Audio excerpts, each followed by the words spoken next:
Welcome back to Animal Crossing New Horizons. I'm dear darling. I shall see what's going on our lovely island of Fawnhollow today, where we'll be relaxing as per usual. You know what's a little bit of a strange thing, I suppose, which I've discovered today, which I would say is not something which usually happens, is the fact that I'm pretty sure that I accidentally burnt like some of the outer skin off the roof of my mouth.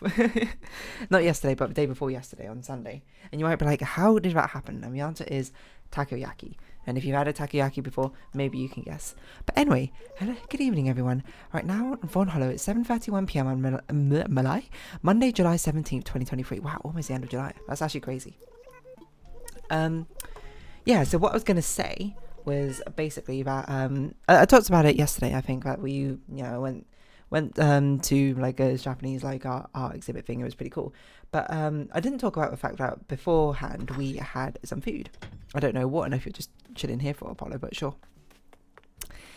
We had ramen actually in a sort of like chain restaurant thing called Shoryu, I think it's called. You might be like, what does that mean? Well, Yu means dragon. I don't know what Shou means on its own.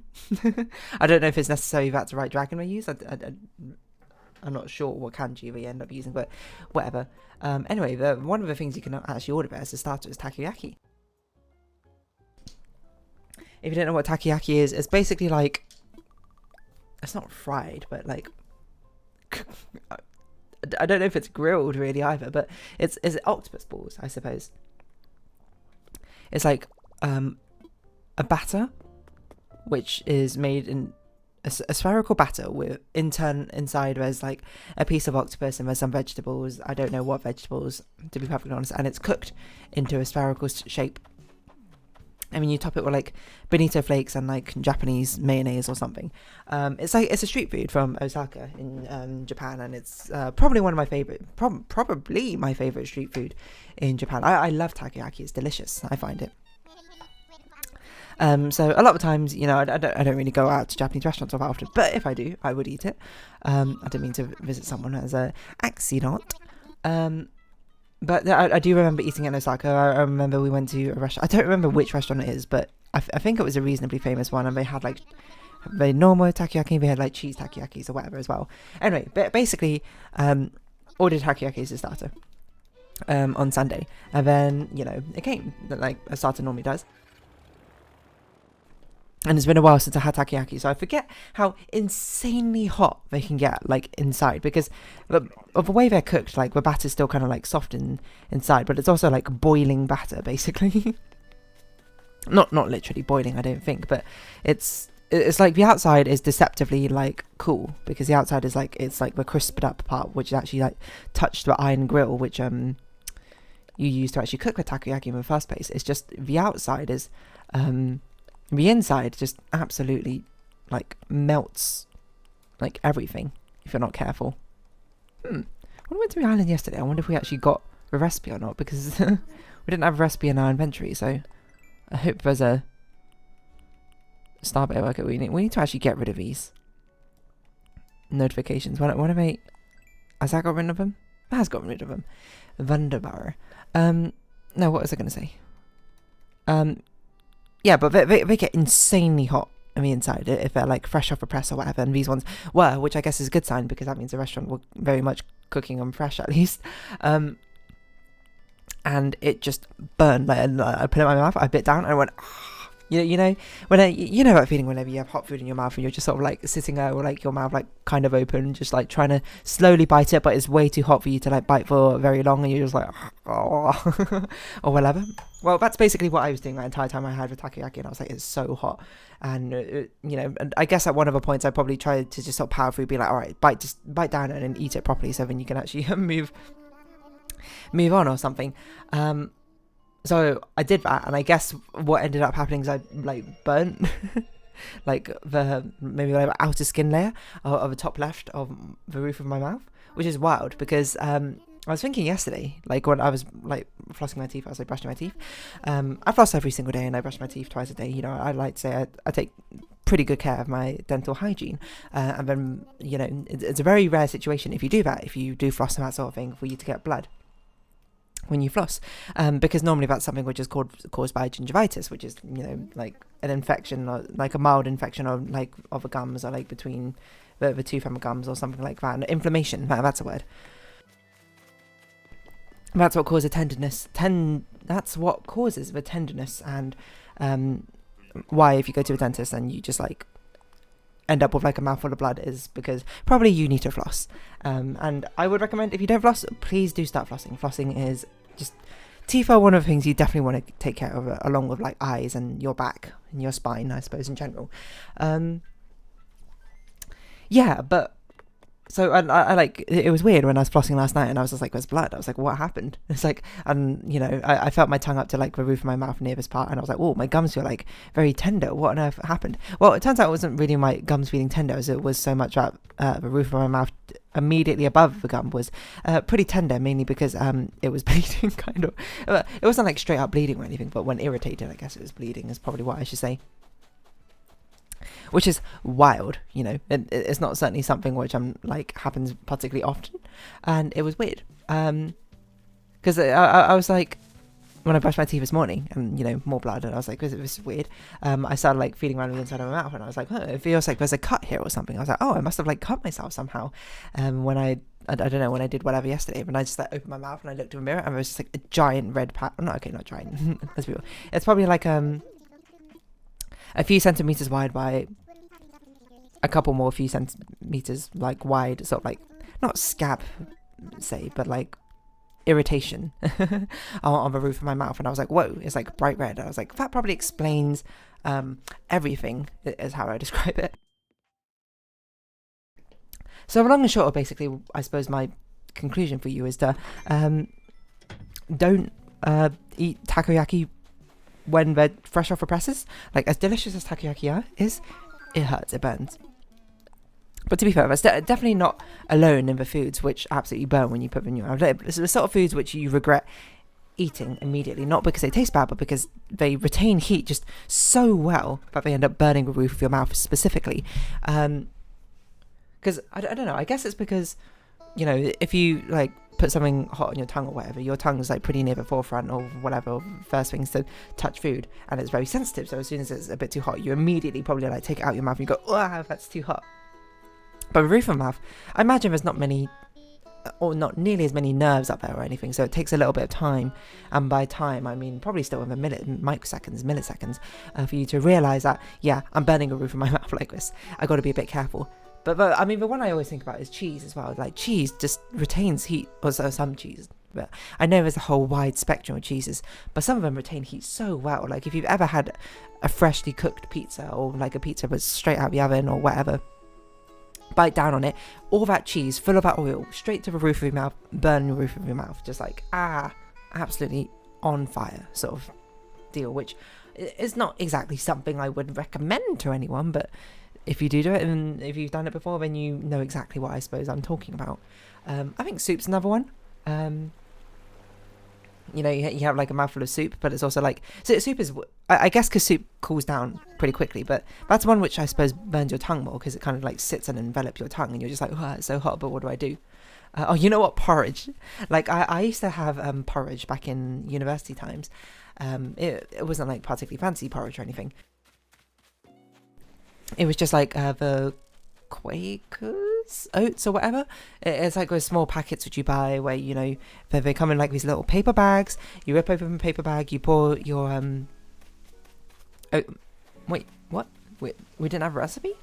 You pour your oats into the bowl, you fill up the paper bag again up to the line that they have on there with milk, pour it into the bowl again, heat it up for like a couple of minutes or whatever, then you eat just porridge. Like, it's not like the fanciest thing in the world, but it's basically what I ate every day for a long, long time back in university times. I basically only had two meals. Two breakfasts. One was porridge, and when I got bored of porridge, I would buy a loaf of bread and then eat some spread with it. No, sometimes it's Nutella, sometimes it's batter, you know. And then when that was done, I would go back to eating porridge, because porridge is just like simple, I suppose. It's nutritious. At the time I was doing more sport, I was doing both rowing and fencing, so it was like I need to get like the calories in, I suppose, and the long lasting calories that keep you going. So porridge is nice, but you know, if you've ever had like porridge straight from a microwave, like anything straight from a microwave, there's a reason they tell you after you heat things up in a microwave to let it cool down for a bit. And mainly, number one thing is to sort of balance out the heat spots, because if you don't know how microwaves end up working, is that, I'm not really an expert in microwaves, but basically the way that waves interact with each other will leave some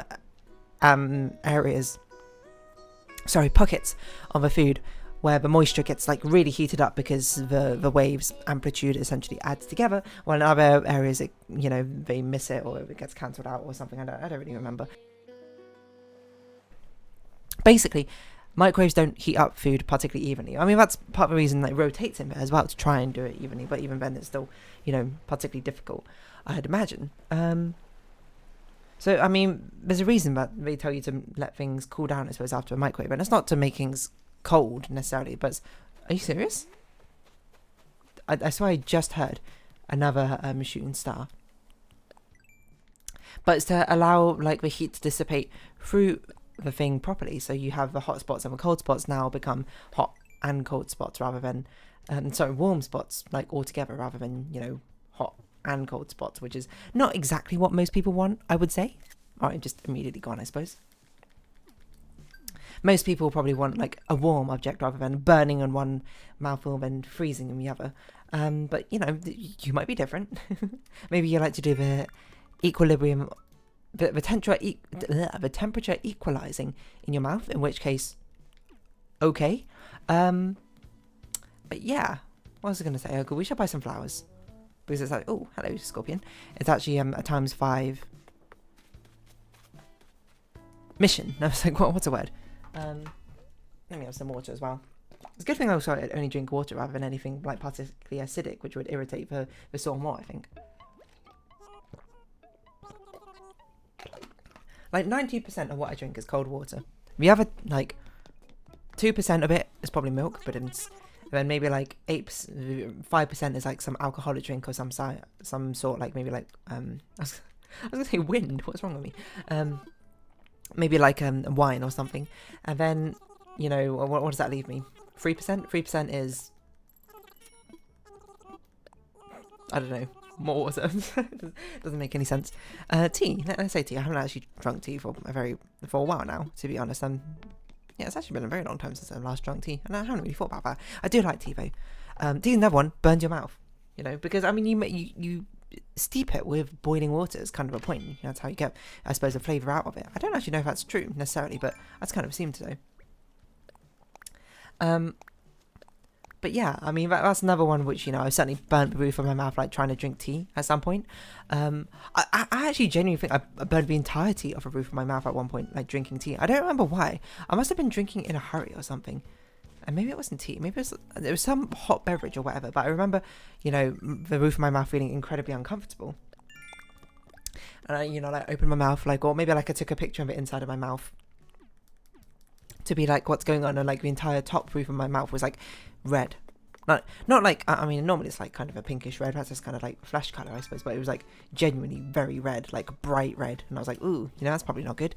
I don't remember why or what I was doing, but maybe I was just trying to like drink something quickly. I was like in a rush or something, and I was just like, you know, instead of doing the sensible thing of just add some cold water and slightly, you know, worsen the taste of a tea or something, I was just like, you know, instead I've got to burn the roof of my mouth, no pain, no gain, which is, I would say, a reckless way to live your life. If I'm perfectly honest, I would not recommend it. Horn Dynasty is actually a very catchable beetle. We can probably do that. For 300 points, I don't see why we shouldn't. Especially when we need to walk up and down here to get some store fragments. But yeah, what else was I going to say? I don't know, just like, don't burn the roof of your mouth. If you can help it. Obviously, that's not exact. I'm not going to say it's not something in your control, because I think most of the time it is kind of in your control. But, I mean, sometimes you just sort of do it by accident. I wonder what food most commonly burns the roof of your mouth. What am I going to call this episode? What's the roof of your mouth called? The soft palate, right? Roof of mouth name. Palate. I'm going to call it palate burn, I guess. And I don't mean palette as in a colour palette or artistic palette. When's the last time we shot down like a present in the sky? It's probably been like maybe over a year or something. That's wild. So it doesn't seem like there's many shooting stars. It seems like they've stopped, which is interesting. Because I don't see Celeste up here. Oh, never mind. Celeste is always up here, right? She has an affinity to going to higher spaces on your island. So, you know, here we are. And I suppose, I wonder if she has an affinity for like these ones, you know, the cliff I'm facing right now. Even though she can't go up it, she'd still like be more drawn to it. I don't know. Anyway, so don't burn the soft palate of your mouth.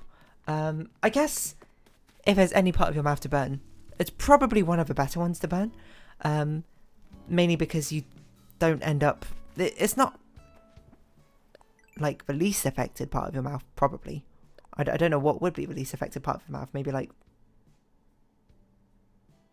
no, maybe it is. I don't know, to be honest. But like burning it is not too bad. Like it's not too difficult to not have food or things touch it or irritate it in general. It's pretty difficult to get things to not touch your tongue, I suppose, when you're eating food.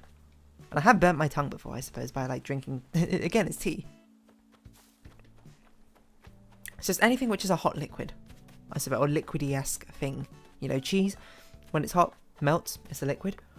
You know, takoyaki inside, basically a hot liquid.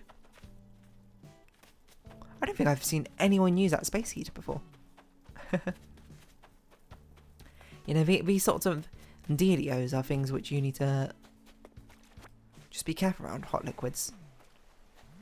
I guess it must be something to do with the fact that how like water retains heat or something better than, I mean, does it retain it better than a solid? I mean, water's not a bad insulator. Certainly wouldn't go that far. It's not, I guess it's not the best if you're trying to keep something super warm. Wait, is it a good conductor or is it a good insulator? Maybe it's just average in both. What's the specific heat capacity of water, you might ask? That was easy, it's 4.12 Kelvin per kilogram. I feel like there should be like a joule in there or something. Equals... It's meant to be the amount of energy that you need to heat up 1 kilogram of the object 1 Kelvin, right? So it should be joules per kilogram meters cubed or something, right? I don't know. That's a thing to Google. Specific heat capacity of water. 4.18 joules per gram Celsius. Okay, Celsius or whatever. Imagine using Celsius instead of Kelvin for a scientific thing. No, I'm joking. But yeah, I mean, if you don't know, Kelvin and Celsius are the same denominations. They're just like shifted on the time scale, not time scale, the temperature scale differently. Yeah, anyway, takoyaki, super hot on the inside. Be careful when you eat them. Let them cool down. I poked a hole in most of them, I suppose, like 30 seconds before I ate them. Helped a lot. Also, the passage of time really helped a lot at cooling things down. You know, entropy. Shout out to entropy. You're a real one when I'm trying to eat some takoyaki. And on that note, I'm going to round this episode off here. So if you have been watching, thank you very much. It's been Animal Crossing New Horizons. I've been Dear Darling. Likes, comments, subscription, shares, greatly appreciated. Twitter, Discord down below. Hope you see each other again. But for now, it's our farewell. So until next time. Bye-bye for now.